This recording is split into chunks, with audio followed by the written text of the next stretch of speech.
How to create Claude AI account. Open your preferred web browser and search for Claude AI. Here you can see an official link. Click it here. Here you can see there are two options to sign up. Either you can sign up with Google account or you can sign up with email. I am going with continue with Google. Choose an email.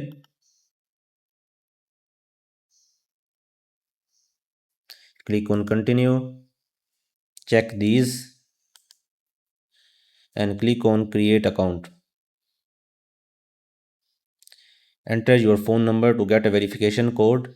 Here you need to select your country and enter your phone number with country code and click on send verification code. I have received my verification code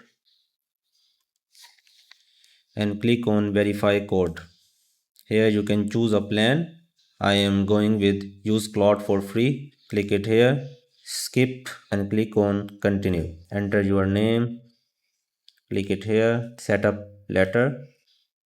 Click here. You can see I have created my Claude AI account. So this is it for this video. If you found this video helpful, hit the like button. If you have any questions, you can ask me in the comment section below.